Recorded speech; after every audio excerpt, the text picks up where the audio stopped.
ಇಸ್ರೇಲ್ನಲ್ಲಿ ಸಿಲುಕಿ 18 ಕನ್ನಡಿಗರು ಪರದಾಡ್ತಾ ಇದ್ದಾರೆ. ಟೆಲ್ ಅವೀವ್ ನಗರದಲ್ಲಿ ಕನ್ನಡಿಗರು ಸಿಕ್ಕಾಕೊಂಡಿದ್ದಾರೆ. ಇದೇ ಟೆಲ್ ಅವೀವ್ ನಗರದ ಮೇಲೆ ಇರಾನ್ ಮಿಸೈಲ್ಗಳ ಮಳೆಗೈದಿರುವುದು. ಕನ್ನಡಿಗರಿರುವಂತ 1 ಕಿಲೋಮೀಟರ್ ದೂರದಲ್ಲೇ ಬಾಂಬ್ ಬ್ಲಾಸ್ಟ್ ಆಗಿದೆ. ಏರ್ ಸ್ಟ್ರೈಕ್ನ ಸದ್ದಿನಿಂದ ಸದ್ಯ 18 ಜನ ಕನ್ನಡಿಗರು ಆತಂಕದಲ್ಲಿದ್ದಾರೆ. ಇರಾನ್ ಇಸ್ರೇಲ್ ಯುದ್ಧದಿಂದ ವಿಮಾನ ಹಾರಾಟ ಸ್ಥಗಿತ ಆಗಿದೆ. ವಿಮಾನ ಸಂಚಾರ ಸ್ಥಗಿತ ಆಗಿರೋದ್ರಿಂದ ಕನ್ನಡಿಗರು ಅಲ್ಲೇ ಸಂಕಷ್ಟಕ್ಕೆ ಸಿಕ್ಕಾಕೊಂಡಿದ್ದಾರೆ. ಅಧ್ಯಯನ ಪ್ರವಾಸಕ್ಕೆ ಅಂತ ಹೇಳಿ ತೆರಳಿದ್ರು ಬಿಪ್ಯಾಕ್ ಸದಸ್ಯರು. ಬಿಪ್ಯಾಕ್ ಸಂಸ್ಥೆಯ ಮೂಲಕ ಅಧ್ಯಯನಕ್ಕೆ ಅಂತ ಹೇಳಿ ಕನ್ನಡಿಗರು ಇಲ್ಲಿ ತೆರಳಿದ್ರು.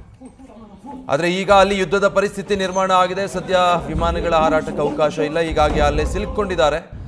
ವಾಪಸ್ ಬರೋದಕ್ಕಾಗ್ತಾ ಇಲ್ಲ. ಈಗಿರೋ ಪರಿಸ್ಥಿತಿಯಲ್ಲಿ ಕನ್ನಡಿಗರೆಲ್ಲ ಇರುವಂಥ ಕೇವಲ 1 ಕಿಲೋಮೀಟರ್ ದೂರದಲ್ಲೇ ಬಾಂಬ್ ಬ್ಲಾಸ್ಟ್ ಆಗಿದೆ. ಟೆಲ್ ಅವೀವ್ ನಗರನೇ ಇರಾನ್ನ ಟಾರ್ಗೆಟ್ ಆಗಿರೋದ್ರಿಂದ ಅತಿ ಹೆಚ್ಚು ಮಿಸೈಲ್ಗಳನ್ನು ಟೆಲ್ ಅವೀವ್ ಗುರಿಯಾಗಿಸಿಕೊಂಡು ಇರಾನ್ ಲಾಂಚ್ ಮಾಡಿದೆ. ಕೇವಲ 1 ಕಿಲೋಮೀಟರ್ ದೂರದಲ್ಲೇ ಅದು ಬ್ಲಾಸ್ಟ್ ಆಗಿರೋದ್ರಿಂದ ಕನ್ನಡಿಗರೆಲ್ಲ ಸದ್ಯ ಆತಂಕದಲ್ಲಿದ್ದಾರೆ. ಡೀಟೇಲ್ಸ್ ಕೊಡ್ತಾರೆ ಈ ಬಗ್ಗೆ ಸತ್ತಾರ್. ಈಗ ಅಧ್ಯಯನಕ್ಕೆ ಅಂತ ಹೋಗಿದ್ದವರು ಸಂಕಷ್ಟದಲ್ಲಿದ್ದಾರೆ. ಕನ್ನಡಿಗರು ಸಂಪರ್ಕಕ್ಕೆ ಸಿಕ್ಕಿದಾರಾ? ಅವರ ಪರಿಸ್ಥಿತಿ ಏನಿದೆ? ಏನಾದರೂ ತಿಳಿದು ಬರ್ತಾ ಇದೆಯಾ ಈ ಬಗ್ಗೆ? ಇಲ್ಲೇ ಖುದ್ದು ನಾವೇ ಅವ್ರನ್ನ ಸಂಪರ್ಕ ಮಾಡಿದಂತಹ ಸಂದರ್ಭದಲ್ಲಿ ಅವರಿರುವಂತಹ ಜಾಗ ಏನಿದೆ ಅಂದ್ರೆ ಇಸ್ರೇಲ್ನ ಕ್ಯಾಪಿಟಲ್ ಸಿಟಿಯ ಹತ್ರ ಇರುವಂತಹ ಭಾರತೀಯ ರಾಯಭಾರಿ ಕಚೇರಿ ಹತ್ರನಿದ್ದಾರೆ. ಬಟ್ ಸದ್ಯಕ್ಕೆ ಅವರಿಗೆ ಅಲ್ಲಿ ಉಳ್ಕೊಳ್ಳೋಕೆ ಎಲ್ಲ ರೀತಿಯ ವ್ಯವಸ್ಥೆಯನ್ನು ಕೂಡ ಮಾಡಲಾಗಿದೆ. ಬಟ್ ಇವರ ಈ ಒಂದು ರೂಟ್ ಏನಿದೆ, ಬಟ್ ಅವರು ಅಂದ್ರೆ ಈಗ ಸದ್ಯಕ್ಕೆ ಅಲ್ಲಿ ತುರ್ತು ಪರಿಸ್ಥಿತಿ ಘೋಷಣೆ ಆಗಿದೆ. ಅಂದ್ರೆ ಇವರು ಶುಕ್ರವಾರದಂದು ವಾಪಸ್ ಆಗ್ಬೇಕಾಗಿತ್ತು. ಇವರು ಪೂರ್ವ ನಿಗದಿಯಂತೆ ಶುಕ್ರವಾರ ಮಧ್ಯಾಹ್ನ 1 ಗಂಟೆಗೆ ವಾಪಸ್ ಆಗ್ಬೇಕಾಗಿತ್ತು. ಅವರ ರೂಟ್ ಏನಿದೆ ಅಂದ್ರೆ ಇಸ್ರೇಲ್ನಿಂದ ಅವರು ದುಬೈಗೆ ಬಂದು ಅಲ್ಲಿಂದ ಅವರಿಗೆ ಬೆಂಗಳೂರಿಗೆ ಬರಬೇಕಾಗಿತ್ತು.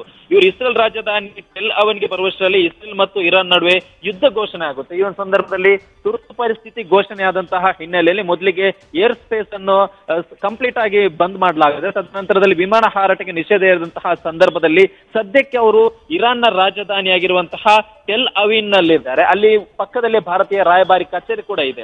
ಸದ್ಯಕ್ಕೆ ಅವರಿಗೆ ಈಗ ಉಳ್ಕೊಳ್ಳೋಕೆ ವ್ಯವಸ್ಥೆ ಆಗಿದೆ. ಬಟ್ ಅಲ್ಲಿಂದ ವಾಪಸ್ ಬರುವುದು ಸದ್ಯಕ್ಕೆ ಅವರು ತುಂಬಾ ಕಷ್ಟ ಅನ್ನೋ ಮಾಹಿತಿ ಸಿಗ್ತಾ ಇದೆ. ಯಾಕಂದ್ರೆ ಅಲ್ಲಿಂದ ಬರಬೇಕಾಗಿದೆ ಏಕೈಕ ಮಾರ್ಗ ಅಂದ್ರೆ ವಿಮಾನಯಾನ ಈಗ ಕಂಪ್ಲೀಟ್ ಆಗಿ ಸ್ಟಾಪ್ ಆಗಿರೋದ್ರಿಂದ ಸದ್ಯಕ್ಕೆ ಅವರು ಅಲ್ಲೇ ಉಳ್ಕೊಳ್ಬೇಕಾಗುತ್ತೆ. ಇಲ್ಲಿರುವಂತಹ ಮತ್ತೊಂದು ವಿಚಾರ ಏನಂದ್ರೆ ಅವರು ಎಲ್ಲಾ ರೀತಿಯ ಇನ್ನೇನು ಅಂದ್ರೆ ಅವತ್ತು ಏನು 13ನೇ ತಾರೀಕು ಅವರು ಬರ್ಬೇಕಾಗಿತ್ತು. ಬಟ್ ಆ ಒಂದು ಟೈಮ್ನಲ್ಲೇ ಈ ಒಂದು ಯುದ್ಧ ಘೋಷಣೆ ಆಗಿರೋದ್ರಿಂದ ಯುದ್ಧ ಶುರುವಾಗಿರೋದ್ರಿಂದ ಪ್ರಮುಖವಾಗಿ ಇರಾನ್ ಏನಿದೆ ಇಸ್ರೇಲ್ನ ಪ್ರಮುಖ ನಗರ ಆಗಿರುವಂತಹ ರಾಜಧಾನಿ ಆಗಿರುವಂತಹ ಟೆಲ್ ಅವೀವ್ನ ಟಾರ್ಗೆಟ್ ಮಾಡಿ ಅಟ್ಯಾಕ್ ಮಾಡ್ತಾ ಇರೋದ್ರಿಂದ ಸದ್ಯಕ್ಕೆ ಅಲ್ಲಿ ಆತಂಕಕಾರಿ ಸನ್ನಿವೇಶ ಇದೆ. ಈಗಾಗಲೇ ಈ ಒಂದು ವಿಚಾರವನ್ನು ಸಿಎಂ ಡಿಸಿಎಂ ಜೊತೆಗೆ ಗೃಹ ಸಚಿವರ ಗಮನ ಕೂಡ ತರಲಾಗಿದೆ. ಅವರು ಕೂಡ ವಿದೇಶಾಂಗ ವ್ಯವಹಾರಗಳ ಇಲಾಖೆಯ ಗಮನ ಕೂಡ ತಂದು ಅವರನ್ನಲ್ಲಿ ಸುರಕ್ಷಿತವಾಗಿ ವಾಪಸ್ ಕರೆಸುವ ನಿಟ್ಟಿನಲ್ಲಿ ಎಲ್ಲ ರೀತಿಯ ವ್ಯವಸ್ಥೆಯನ್ನು ಕೂಡ ಮಾಡ್ತಾ ಇದ್ದಾರೆ. ವಿಜಯ್, ಓಕೆ, ಥ್ಯಾಂಕ್ ಯು ಸತ್ತಾರ್. ಅಧ್ಯಯನಕ್ಕೆ ಅಂತ ಪ್ರವಾಸ ಹೋಗಿದ್ದವರು ಇಸ್ರೇಲ್ಗೆ, ಆದರೆ ಈಗ ಈ ಥರ ಸಿಕ್ಕಾಕೊಂಡಿದ್ದಾರೆ. ಯುದ್ಧದ ಪರಿಸ್ಥಿತಿ ನಿರ್ಮಾಣ ಆಗಿದೆ. ಅಲ್ಲಿಂದ ವಾಪಸ್ ಬರೋದಕ್ಕಾಗ್ತಾ ಇಲ್ಲ. ಯಾಕಂದರೆ ಸದ್ಯ ವಿಮಾನಗಳ ವ್ಯವಸ್ಥೆ ಇಲ್ಲ. ಬರೀ ಏರ್ ಅಟ್ಯಾಕ್ ನಡೀತಾ ಇರೋದ್ರಿಂದ, ಏರ್ ಸ್ಟ್ರೈಕ್ಗಳೇ ನಡೀತಾ ಇರೋದ್ರಿಂದಾಗಿ ವಿಮಾನಗಳ ಸಂಚಾರ ಸದ್ಯಕ್ಕೆ ನಿರ್ಬಂಧ ಇದೆ. ವಾಪಸ್ ಬರಬೇಕು ಅಂತ ಅಂದ್ಕೊಂಡ್ರು ಕೂಡ ಈಗ ಸಾಧ್ಯ ಆಗ್ತಾ ಇಲ್ಲ. ಟೆಲ್ ಅವೀವ್ ನಗರದಲ್ಲಿ 18 ಜನ ಸಿಕ್ಕಾಕೊಂಡಿದ್ದಾರೆ. ಇವರೇನಲ್ಲಿ ಇದ್ದಾರೆ ಅಲ್ಲಿಂದ ಕೇವಲ 1 ಕಿಲೋಮೀಟರ್ ದೂರದಲ್ಲಿ ಬಾಂಬ್ ಬ್ಲಾಸ್ಟ್ ಆಗಿದೆ. ಏರ್ ಸ್ಟ್ರೈಕ್ ಸದ್ದಿಂದ ಈ 18 ಜನ ಕನ್ನಡಿಗರು ಕೂಡ ಸದ್ಯ ಆತಂಕದಲ್ಲಿದ್ದಾರೆ. ಇರಾನ್ ಮತ್ತು ಇಸ್ರೇಲ್ ಯುದ್ಧದ ನಡುವಿನ ಯುದ್ಧದಿಂದಾಗಿ ಈ ರೀತಿಯಾದಂಥ ಆತಂಕದಲ್ಲಿ ಕನ್ನಡಿಗರು ಸಿಕ್ಕಾಕೊಂಡಿದ್ದಾರೆ.